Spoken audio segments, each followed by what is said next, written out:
സർക്കാരിന്റെ ഫണ്ട് കൊണ്ട് സർക്കാർ എന്തെങ്കിലും ചെയ്തിട്ട് കേരളം മാറും എന്ന പ്രതീക്ഷ നമ്മൾ തൽക്കാലം വേണ്ട. ഓരോ പഞ്ചായത്തിലും പോലും എത്രയോ പാർക്കുകൾ പലരും പണിതിട്ടുണ്ട്. ഒരു വർഷം കഴിഞ്ഞാൽ തെരുവ് നായ്ക്കളുടെ ഒരു പ്രജനന കേന്ദ്രമായിട്ട് മാറുകയാണ് അതൊക്കെ.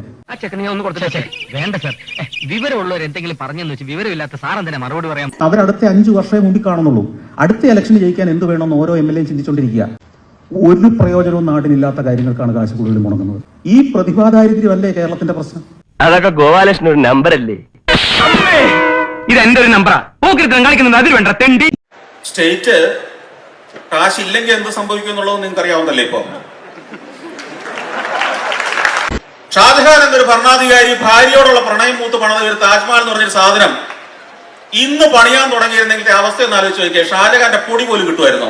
തോന്നി അതങ്ങനെ വരൂ, അതങ്ങനെ സംഭവിക്കും. നമുക്ക് ചില കാര്യങ്ങൾ ഏത് ദാരിദ്ര്യത്തിലും ചെയ്യേണ്ടി വരും എന്ന അഭിപ്രായമുണ്ട് എനിക്ക്. എല്ലാം വേണം നമുക്ക് അഭിമാനത്തോടെ ലോകത്തിന് മുമ്പിൽ തല ഉയർത്തി നിൽക്കാൻ കഴിയുന്ന അവർ അംഗീകരിക്കുന്ന നിർമ്മിതികളും വേണം ഇവിടെ. അതിനൊക്കെയുള്ള വകുപ്പ് ഇവിടെ, അതിനൊക്കെയുള്ള റിസോഴ്സസ് ഇവിടെ ഉണ്ടെന്നേ. കാട്ടുപിടിക്കാതിരുന്നാൽ മതി. തമിഴ്നാടിന്റെ മുന്നിൽ മാത്രമല്ല, ഇന്ത്യയിലെ എല്ലാ സംസ്ഥാനങ്ങളുടെ മുന്നിലും കേരളം നാണം കെടും. തലതിരിഞ്ഞ രാഷ്ട്രീയക്കാർ നാടിനെ സേവിക്കുമ്പോ നാടിന്റെ തലയെഴുത്ത് തേയും. അത് കേരളത്തിന്റെ